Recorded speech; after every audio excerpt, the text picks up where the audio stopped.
हमारी बॉडी और वॉइस के बीच एक स्ट्रॉन्ग कनेक्शन होता है। हम अपनी फीलिंग्स को वॉइस के थ्रू ही सामने वाले इंसान तक पहुंचाते हैं। इतना स्ट्रॉन्ग कनेक्शन होने के बाद भी हम में से ज़्यादातर लोगों को खुद की आवाज़ सुनना अजीब लगता है और उनका रिएक्शन यही होता है कि क्या सच में मेरी आवाज़ इतनी अजीब है।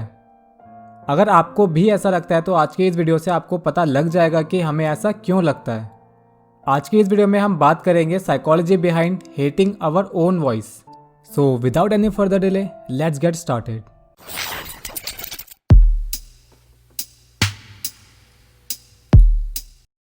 वैसे तो बात करते हुए खुद की आवाज़ हम दिन भर ही सुनते रहते हैं, तो रिकॉर्डिंग सुनकर ऐसा क्यों लगता है कि हमारी आवाज़ अलग साउंड कर रही है या अजीब है। इसके पीछे एक नहीं बल्कि ज़्यादा रीज़न है, जिसमें सबसे पहले देखते हैं इसके पीछे साइकोलॉजी क्या है।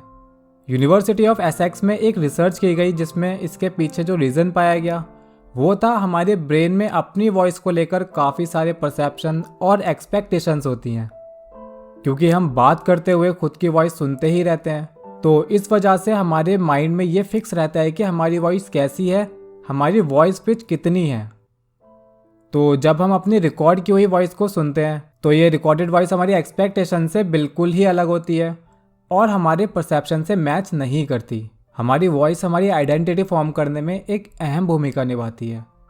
जब हमें पता लगता है कि जो हम खुद को समझ रहे थे या खुद की वॉइस को लेकर एक्सपेक्ट कर रहे थे वो गलत है, तो हमें खुद की रिकॉर्ड की हुई वॉइस सुनना थोड़ा अजीब लगता है। अब कोई इंसान सोच रहा हो कि उसकी वॉइस बाहुबली जैसी है, लेकिन रिकॉर्ड करके सुनने पर उसे पता लगे कि उसकी आवाज़ मिक्की माउस जैसी है, तो अजीब तो लगना ही है। खैर, इसके पीछे की साइकोलॉजी को पता करने के लिए काफ़ी सारी स्टडीज़ भी की गई। 2013 में एक रिसर्च कंडक्ट की गई NLM में, जिसमें पार्टिसिपेंट्स को कुछ रैंडम वॉइस सैंपल सुनाए गए। उन्हें इन वॉइस सैंपल्स को सुनकर उनकी अट्रैक्टिवनेस को रेट करना था। इन्हीं वॉइस सैंपल्स में सीक्रेटली उनकी वॉइस को भी मिक्स कर दिया गया था। इन रैंडम वॉइस सैंपल्स के बीच खुद की वॉइस को ना पहचानते हुए लोगों ने अपनी रिकॉर्डेड वॉइस को अच्छी रेटिंग दी थी। इस स्टडी से ये कंफर्म हो गया कि हमें खुद की वॉइस तभी अजीब लगती है जब हमारी एक्सपेक्टेशन और रियलिटी के बीच टकराव होता है। नॉर्मली या फिर बाय मिस्टेक खुद की वॉइस सुनना उतना अजीब नहीं लगता, और इसी टकराव को नाम दिया जाता है वॉइस कन्फ्रंटेशन का। अब आता है इसका सेकंड रीज़न। इस रीज़न को हम बहुत ही सिंपल लैंग्वेज में समझाने की कोशिश करेंगे। हमारे कान के मिडिल पार्ट में 3 छोटी छोटी बोन्स होती हैं जिसे ऑसिकल्स कहा जाता है। जब हम कुछ बोलते हैं तो ये ऑसिकल्स यानी ये तीनों बोन्स और एयर ड्रम वाइब्रेट करता है। ऑप्सिकल्स का वाइब्रेट होना और हमारी वॉइस को प्रोसेस करना बोन कंडक्शन कहलाता है, और एयर के थ्रू जो भी वॉइस हमारे कान में होते हुए ब्रेन तक पहुंच रही है इसे कहते हैं एयर कंडक्शन। जब हम नॉर्मली बोल रहे होते हैं तब हम बोन कंडक्शन और एयर कंडक्शन दोनों के साउंड को मिक्स होकर सुनते हैं। जब दूसरे लोग हमारी वॉइस सुनते हैं तब वो ट्रांसमिट होती है एयर के थ्रू। एयर की डेंसिटी और बोन की डेंसिटी डिफरेंट होती है, जिस वजह से वॉइस अलग अलग तरह से फिल्टर होती है और अलग लगती है। ये बिल्कुल सिंपल फिजिक्स है। इस रीज़न से ये सामने आता है कि दूसरे लोग हमारी वॉइस जो सुनते हैं और हम जो अपनी वॉइस सुनते हैं दोनों में काफ़ी फ़र्क होता है।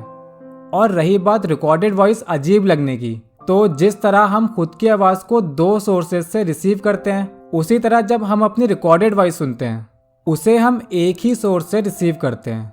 हमारी इन दोनों आवाज़ में काफ़ी फ़र्क होता है और हमारा ब्रेन इस वॉइस को ईजिली स्टोर नहीं कर पाता, और इसी वजह से इस वॉइस को सुनकर हमें स्ट्रेंज फीलिंग आती है। इन दोनों रीज़न में एक्सेप्शन होते हैं वो लोग जो अपनी रिकॉर्ड की हुई वॉइस को सुनते रहते हैं, जैसे कोई रेडियो जॉकी, एक्टर, सिंगर या फिर यूट्यूबर। उनको अपनी रिकॉर्डेड वॉइस सुनना अजीब नहीं लगता क्योंकि वो बार बार अपनी रिकॉर्डेड वॉइस सुनकर इस पिच के डिफरेंस को समझ चुके होते हैं। रिकॉर्डेड वॉइस होती उनकी भी डिफरेंट है, बस उनका रिएक्शन नॉर्मल लोगों जैसा नहीं होता क्योंकि उन्हें पता होता है कि उनकी रिकॉर्डेड वॉइस में और उनकी रियल वॉइस में क्या डिफरेंसेस हैं। तो हमें उम्मीद है आपको समझ आ गया होगा कि हम में से ज़्यादातर लोगों को अपनी रिकॉर्ड की हुई वॉइस अजीब क्यों लगती है। तो बस इतना ही था आज की इस वीडियो में। हमें उम्मीद है आपको ये वीडियो अच्छी लगी होगी। वीडियो अच्छी लगी हो तो वीडियो को लाइक ज़रूर कीजिए और शेयर कीजिए सभी के साथ। साइकोलॉजी से रिलेटेड और भी वीडियोस देखने के लिए जुड़े रहिए द साइकोलॉजी क्लासेस के साथ। Thank you.